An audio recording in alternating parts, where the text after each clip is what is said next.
Hello humans, it's just Martine, and today we're going to be reading some books that I've had a hold on for a long time, and every time the hold comes in, I've been clicking deliver later.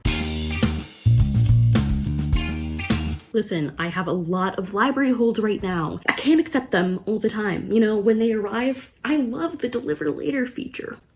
But it messes me up a little because I just keep putting things off and putting things off and putting things off and putting things off. And now there are books that I originally put a hold on in like September, October, November.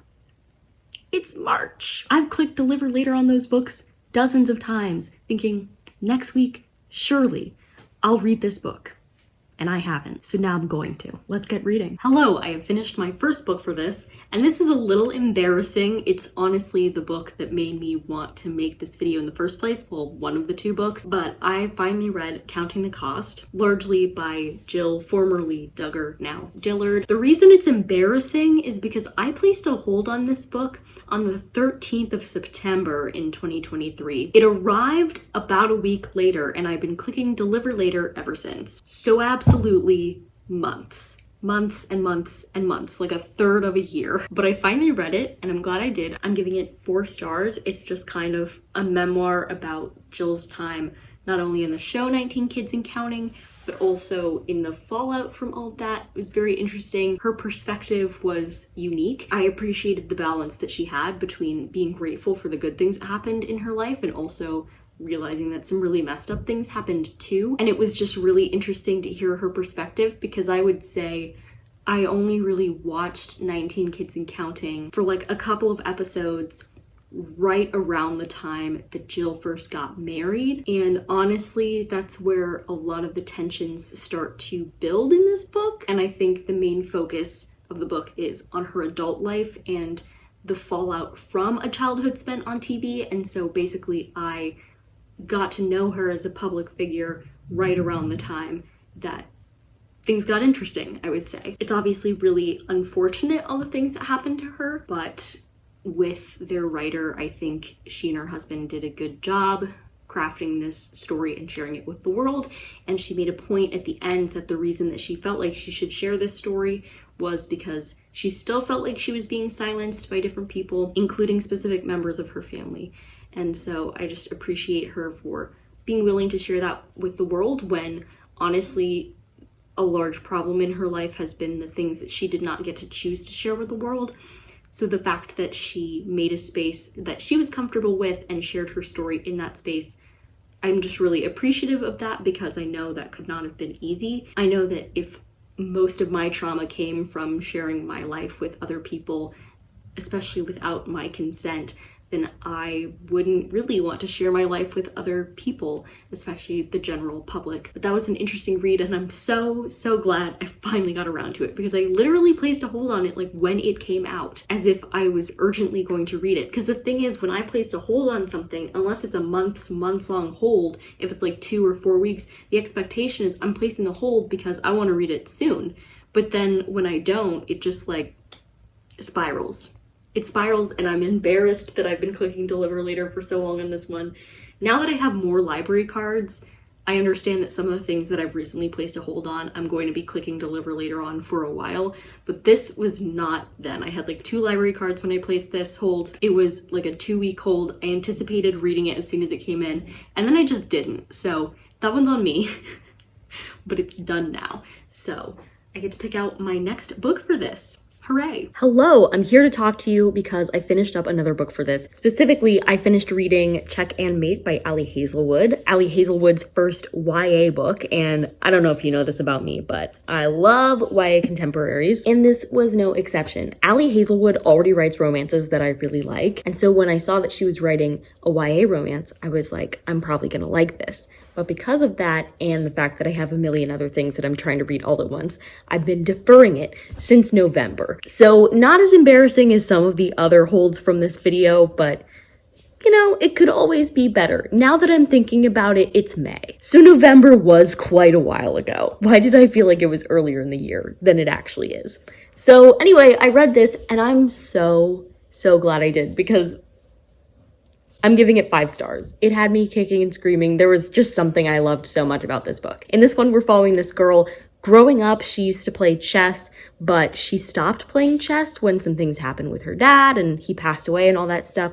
But she gets this opportunity to play chess and make the money that her family so desperately needs. At the same time, she has caught the attention of the world champion in chess, who is 20, and she's like, I think 19. He seems very interested in her, and they kind of get to know each other. She's really hesitant to at first.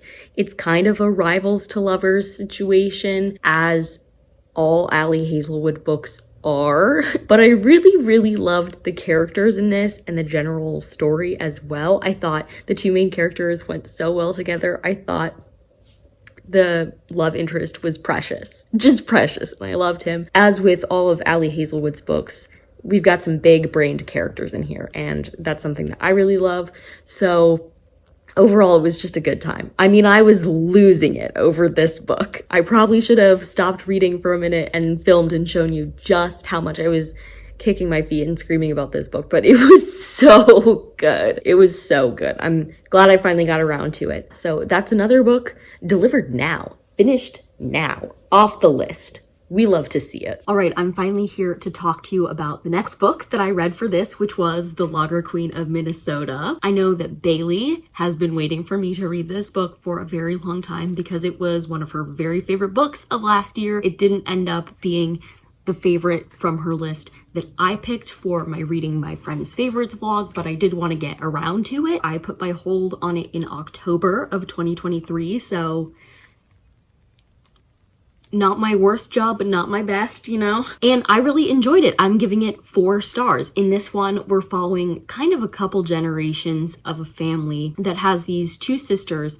One of the sisters is primarily a baker, or at least that's how she starts off, and one is really interested in brewing beer. And so she goes to college and studies chemistry to be a brewer, and along the way, their paths kind of diverge, and then we see what happens through the generations and the family's relationship in general to making beer in Minnesota, which is kind of a specific thing, I guess. But I learned a lot from this book. I don't drink, and so I didn't really know much, if anything, about beer. I feel like it was much more of a generational saga and a story about trying things and growth, and also the fun ways in which life kind of tosses us back together with people our paths have initially diverged from. Honestly, I feel like we haven't had a single miss in this video so far.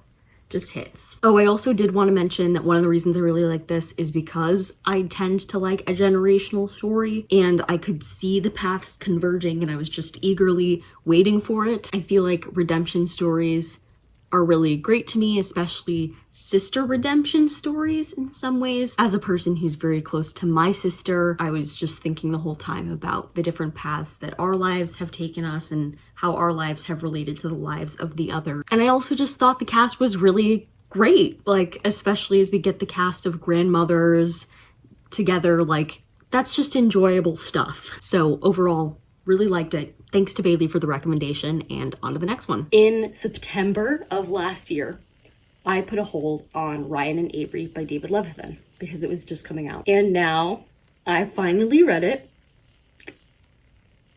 and I gave it 5 stars. This book was so good. Everything about this book was so good.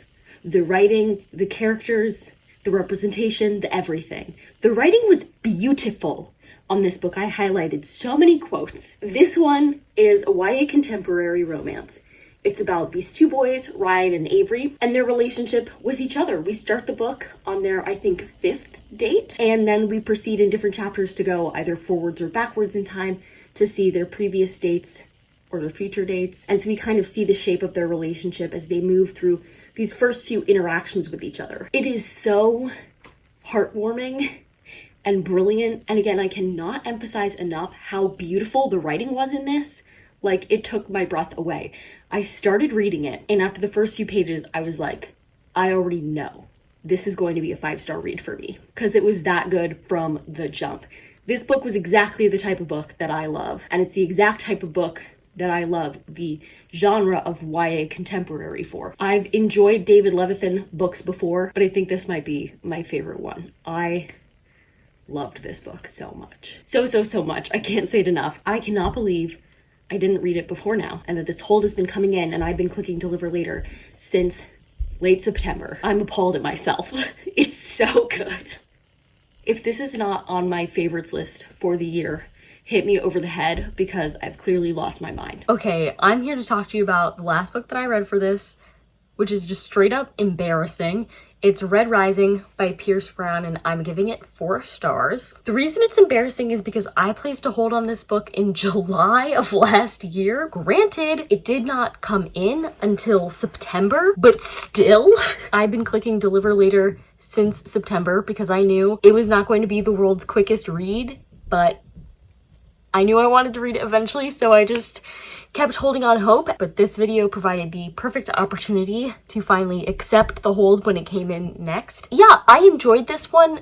I didn't love it maybe as much as I thought I would, which, I don't know, it's because it felt different, like the vibes were different than my expectations, and yet I cannot verbalize to you what my expectations were. I'll tell you what this book is about in case you haven't heard of it, and then I'll tell you what was the 1-star issue for me that took it from the potential to be a 5-star to end up being a 4-star. In this book, we're following this guy. His name is Darrow, and he's what they call a red, which is like the lowest of the low in the class system.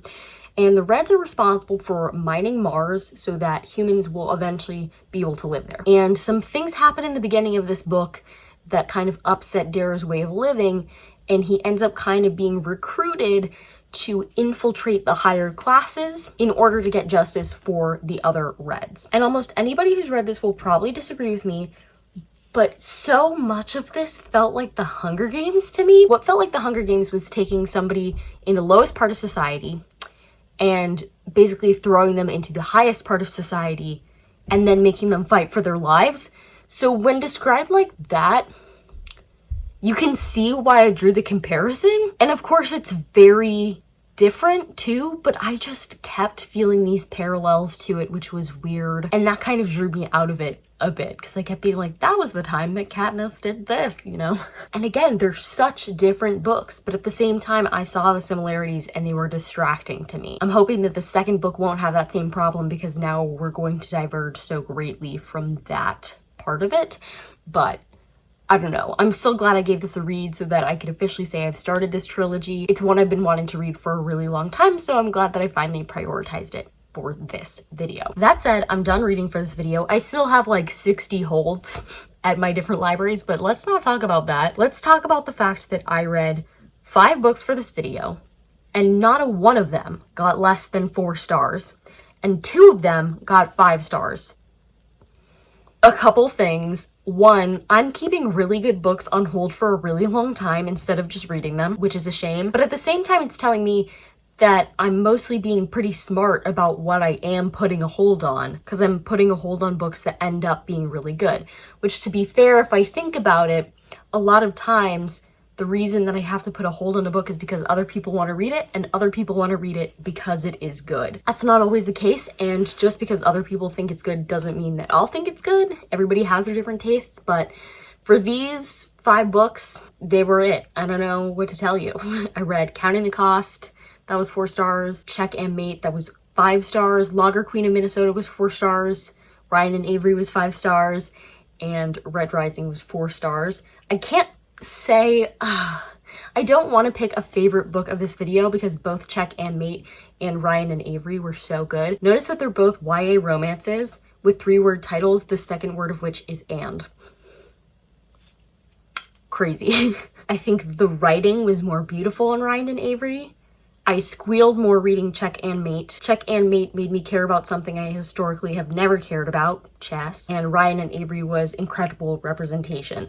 So both of them just brought different things to the table. Overall, I had so much fun making this video, and it was a really great excuse to finally get around to some of these books that I've been meaning to read.